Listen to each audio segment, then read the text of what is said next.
empezar por algunas constataciones sobre qué tendencias se observan en la región, en América Latina, sobre la economía social y solidaria en los últimos años, ¿no?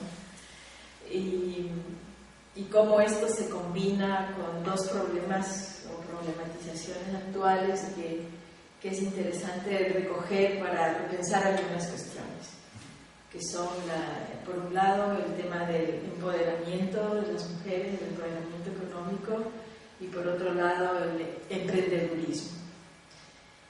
Entonces, bueno, en estos años se ha producido en América Latina un periodo especial de ampliación de la economía social y solidaria. Y es una ampliación que tiene que ver con condiciones que se generaron en el entorno, con la búsqueda de alternativas al neoliberalismo, de alternativas al sistema, una búsqueda que ha dado lugar al reconocimiento de otras formas de economía que están presentes en nuestra estructura, en nuestra práctica, en nuestra raíz histórica, y que ahora se proyectan más allá de lo que antes era rotulado como informalidad o marginalidad, ¿no? Entonces, en estos años ha sido posible identificar que esas otras formas tienen un potencial transformador. Y no es que esto haya sido un discurso o una visión predominante, sino que, digamos, por primera vez hemos podido dar ese salto en condiciones de poder disputar con las nociones más dominantes de desarrollo, de crecimiento, incluso de desarrollo con apellidos, ¿no? Desarrollo humano, desarrollo económico local, desarrollo como sea.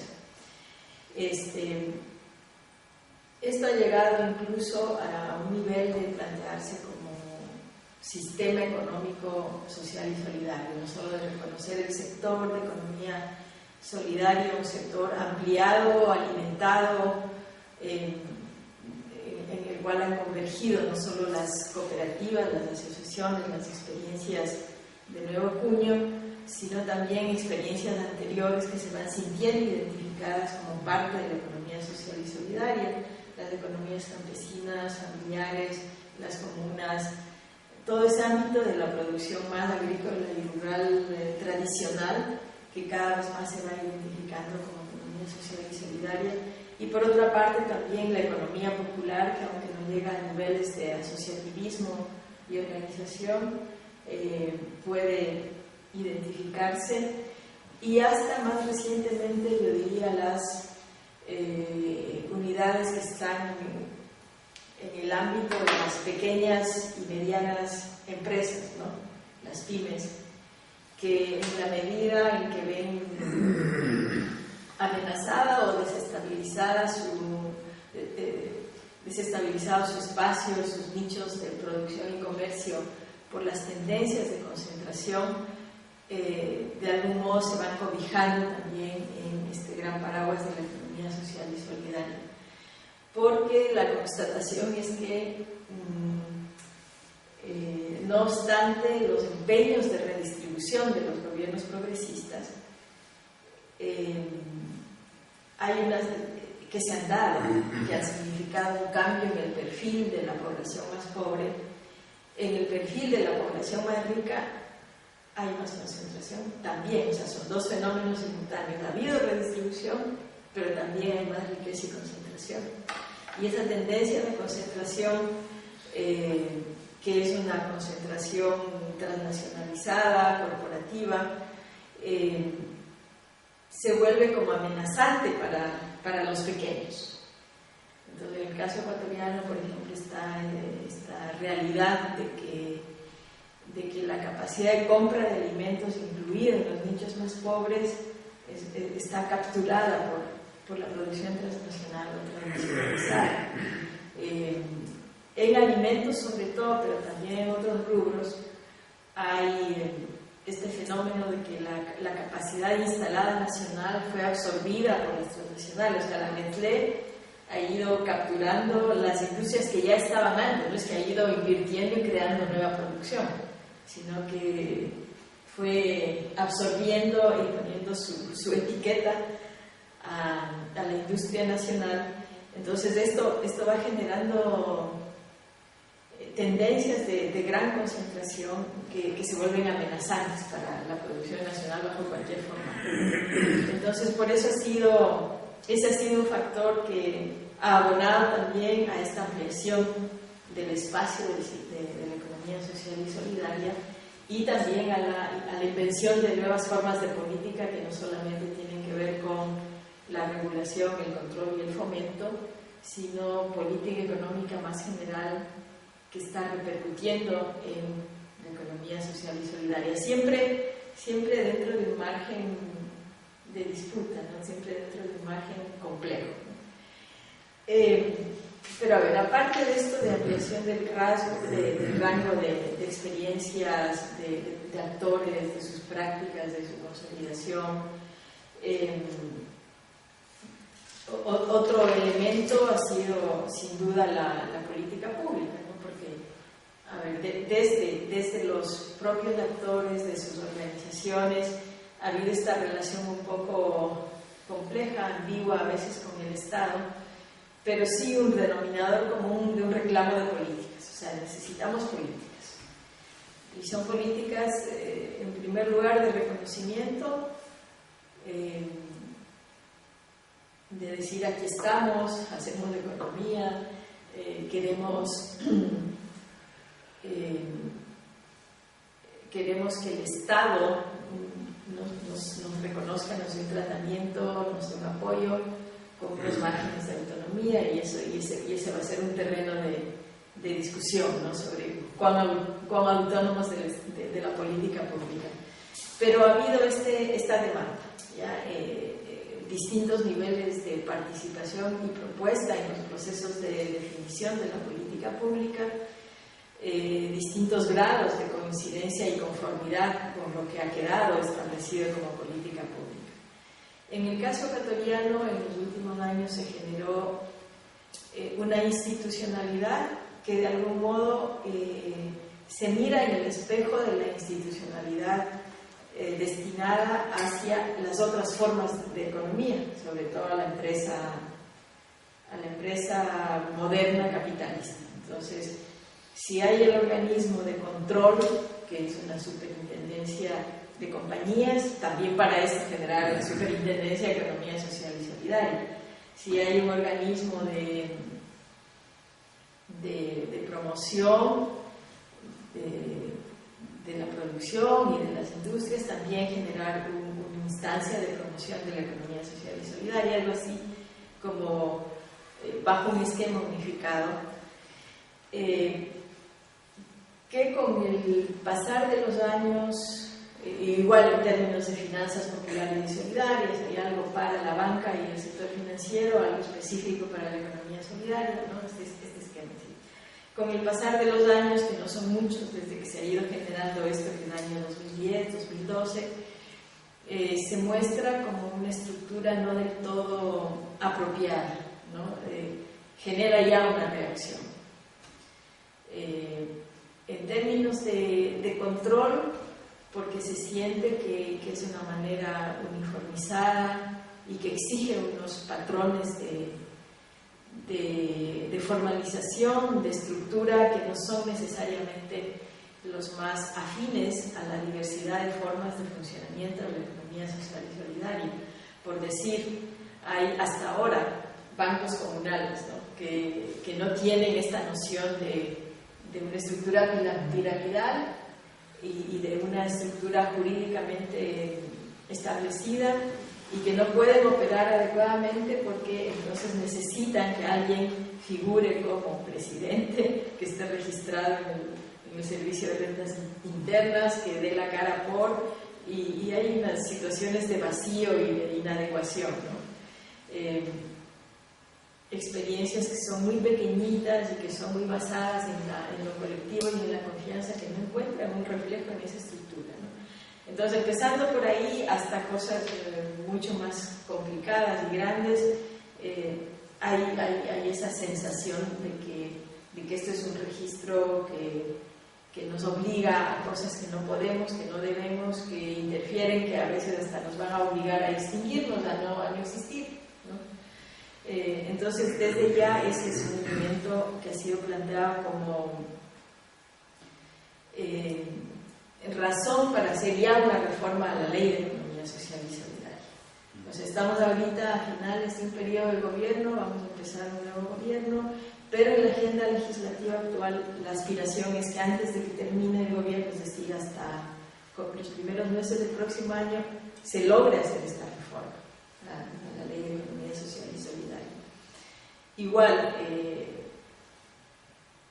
esta estructura de una subsecretaría que después se combinaba con un instituto con esta función de fomento y de apoyo, pero que no llegaba a ser tal, que no llegó a tener la escalabilidad suficiente, como dirían en el evento. Ahora se visualiza una fórmula distinta y en la legislatura están explorando, ¿no? A ver, que es que no tiene que ser ni un ministerio, ni un instituto, ni una subsecretaría. ¿Qué puede ser? Una agencia. Tal vez una agencia, porque ahí se ha introducido en el esquema institucional público esta figura de la agencia que no sé, viene importada, creo, de Estados Unidos, ¿no?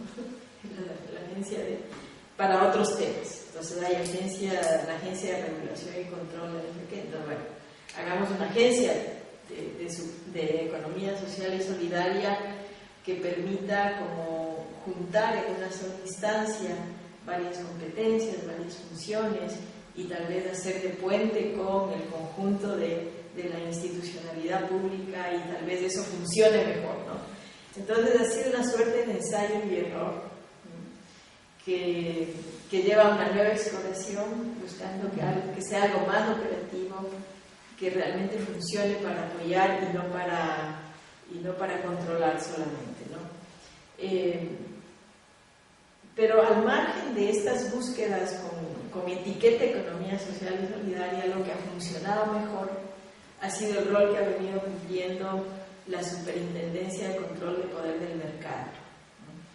Que claro, basado en un esquema de defensa y promoción de la competencia, en realidad ha permitido disputarle a esta tendencia concentradora del mercado, disputarle espacios para la economía social y solidaria con un carácter obligatorio, pero también generar unos niveles de negociación con los grandes actores del comercio especialmente. Entonces las cadenas de supermercados, por ejemplo, ¿no? Que los supermercados sí son una línea bastante concentrada y monopolizada, se han visto obligadas y con un nivel de consenso y negociación de ir generando un espacio para la compra de bienes provenientes de la economía social y solidaria, que es hasta el 30%, lo cual es bueno, y lo que ha empujado incluso niveles de articulación entre unidades, porque hay ciertos productos en que no se cubría la cuota y en fin, esto ha dinamizado bastante, ¿no? Entonces ha sido de manera inesperada una política que no se pensaba dirigida al sector, pero que ha redundado en el sector. Otro de los aspectos tiene que ver con los niveles de, no sé si llaman gobernanza y participación, ¿no? En el caso brasileño se ha destacado eso como quizá el lado más aceptado de la política pública, o sea, haber desde el inicio creado una instancia de consejo y de fórmulas de participación que han permitido pues eso, ¿no? esa presencia mucho más directa, mucho más activa desde los actores y sus organizaciones en la definición de la política e incluso en una proyección como entes públicos y políticos, que a mí me parece esta cuestión clave. O sea, a ver, los empresarios de estos años, no solo en estos años, digamos siempre, pero quizá más en estos años, se han convertido en actores políticos sin mediaciones. Yo creo que el caso Trump ya es el ejemplo, es cierto, ya no necesitas valerte ni de un partido ni nada, sino voy yo y ejerzo políticamente. Entonces, de algún modo, esa presencia o corporativa o de hecho dentro de la estructura del Estado ha sido un rasgo del neoliberalismo, ¿no? Las llamadas cámaras de la producción, las cámaras de industrias, de comercio, las cámaras empresariales, en su momento, en el caso ecuatoriano, tenían presencia prácticamente en toda la política pública. Si tenías que hacer política productiva, delegado, y una serie de consejos e instancias donde la empresa estaba para todo, para ciencia y tecnología, para producción, para temas laborales, para temas sociales, una omnipresencia, ¿no? De su lado, y quizá como contraparte en algún momento los sindicatos tengan o no tengan fuerza y representación verdadera, algún otro tipo de organización, ¿no? Pero no veíamos una representación de la otra economía, de las otras fuerzas de producción, ¿no? Entonces, esta posibilidad de elevar un protagonismo productivo y económico a un protagonismo político, a una representación política, en el caso brasileño nos parece que se dio vía esta fórmula de consejos. Aquí tenemos voz en la política productiva y en la política económica, no solo en la social, en estas cositas, ¿no? Si bien Brasil no llegó a hacer eso a cabalidad, porque de todas maneras esto estaba en el lado de lo social, pero sí elevó una presencia más interesante de este ámbito de la economía, ¿no? Y creo que ese es un desafío, ¿no? Bueno, pero el caso brasileño ha sido importante, de alguna manera el caso argentino, y en el caso argentino están de modo destacado las empresas recuperadas que pasaron a ser gestionadas, ¿no? Con esta noción de cooperativas de trabajo, ¿no? Entonces, lo cual le da también otro perfil a esa presencia. Entonces, en estos años América Latina acumula una experiencia en esos términos. En el caso ecuatoriano ese ha sido uno de los puntos débiles que ahora precisamente se busca modificar con las reformas de la ley, pero ha sido una búsqueda y ha sido una experiencia que deja unos aprendizajes. No sé hasta qué punto en los años que vienen, con el cambio en la correlación de fuerzas política y económica que estamos atravesando, se pueda dar un avance o tengamos que ponernos en una postura más defensiva, de no perder más de lo que muy rápidamente se va desmontando de la política pública, ¿no? A ver, entonces,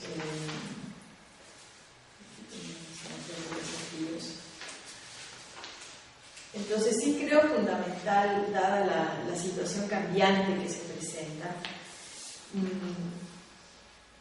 por un lado, en el nivel de la acción política y de la interacción con lo público, pues esta defensa de los avances, no permitir regresiones es un desafío,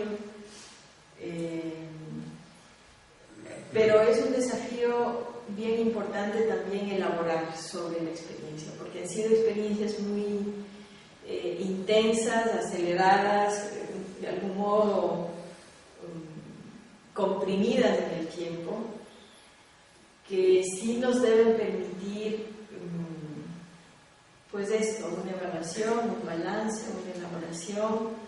Han sido desafíos prácticos que se venían uno tras otro y que casi todo lo que se elaboró dentro de nuestros países tomó la forma de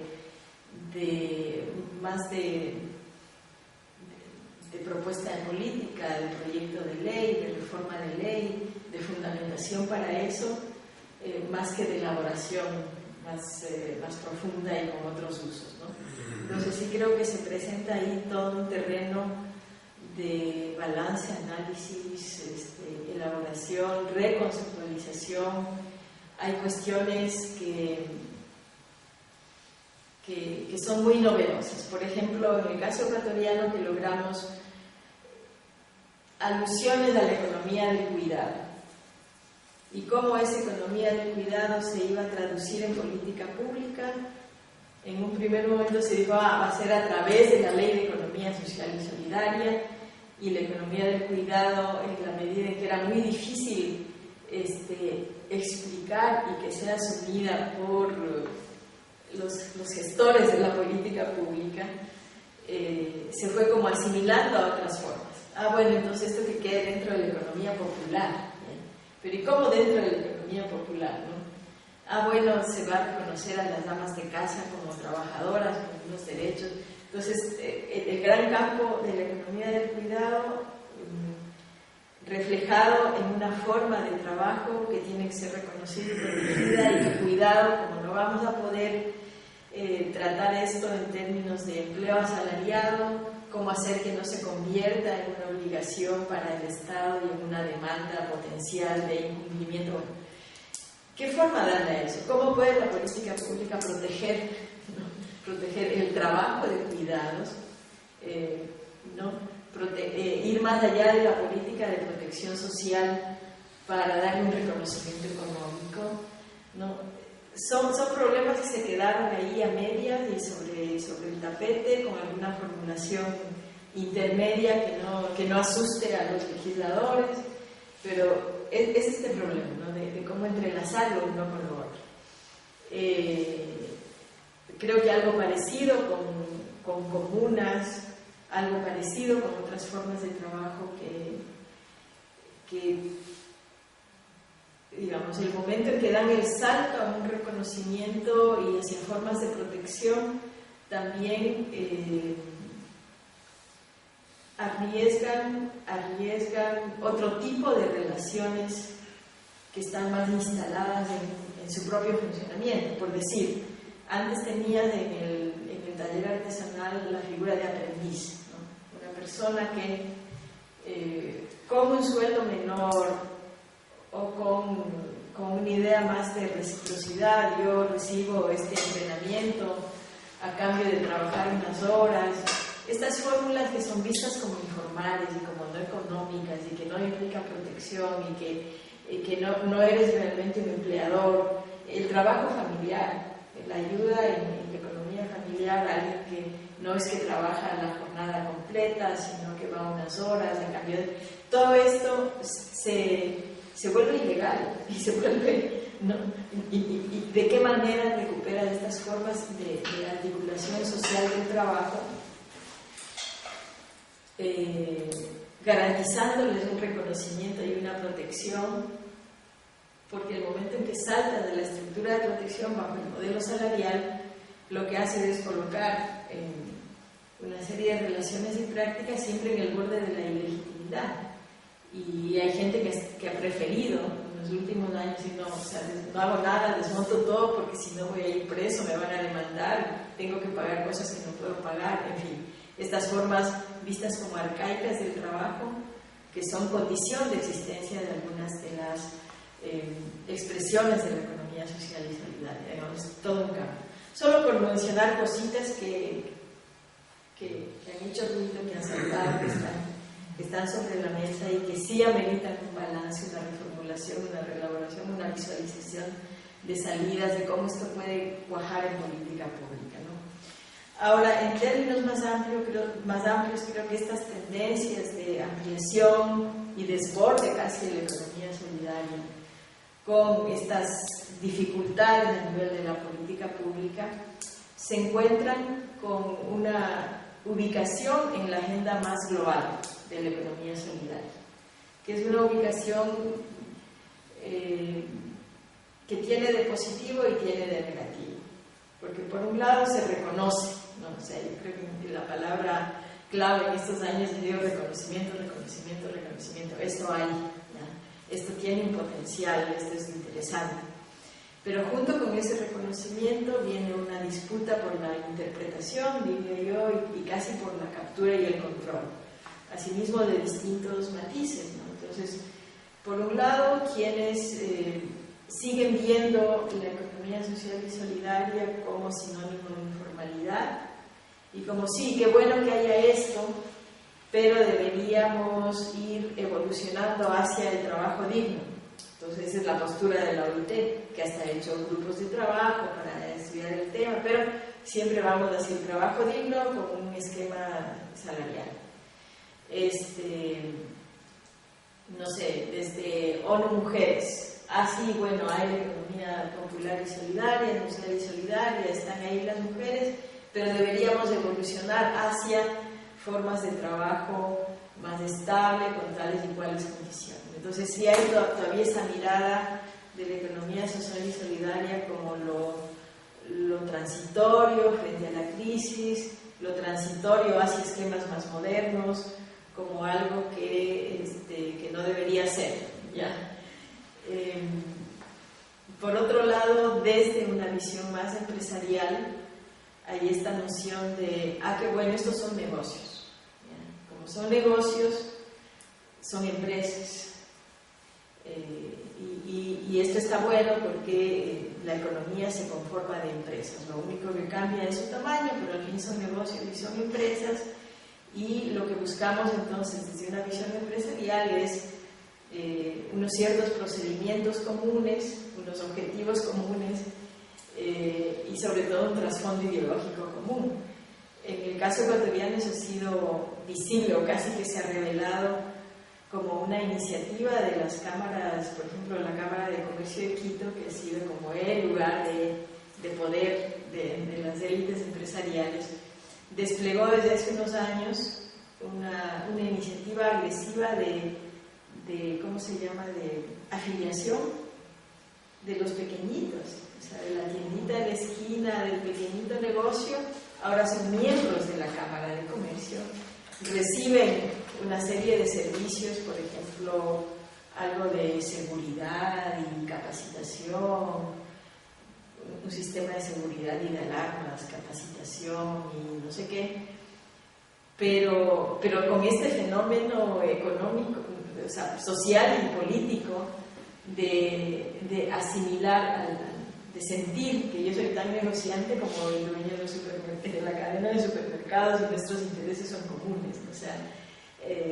y eso me parece de cuidado, ¿no? Porque ahora se está sintiendo el reflejo de esto, ¿no? Toda esta visión del emprendedurismo como negocio y del negocio como empresa y de que aquí todos somos iguales. Entonces, nada, digo que hay como este fenómeno más global de reconocimiento con disputa, de reconocimiento con control, de reconocimiento con reinterpretación en agendas que no necesariamente se traducen en un fortalecimiento de la economía social y solidaria, ¿no? Y que habría que explorar con más ojo porque está en todo lado. ¿Cómo está en todo lado el tema del empoderamiento económico de las mujeres?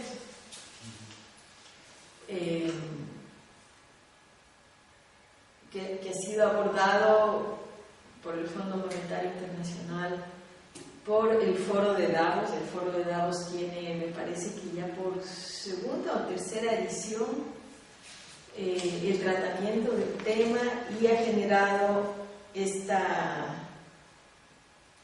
información, este balance también anual, así como Naciones Unidas, sobre la brecha de género, ¿no? Y son datos, un relevamiento de datos que es cada vez más fuente obligada para analizar brecha de género. Tienes que ver lo que ha dicho el Foro Económico Mundial. Es curioso cómo se ha dado ese reposicionamiento, o sea, como el Foro Social Mundial, ¿no? Al fin es un proceso que ha ido hacia abajo, y el Foro Económico Mundial no solo que se ha mantenido, se ha fortalecido, hace ediciones regionales, de América Latina y tal, y ha ido abarcando estos temas que antes no estaban en su agenda, y haciendo una interpretación particular del empoderamiento económico de las mujeres, ¿no?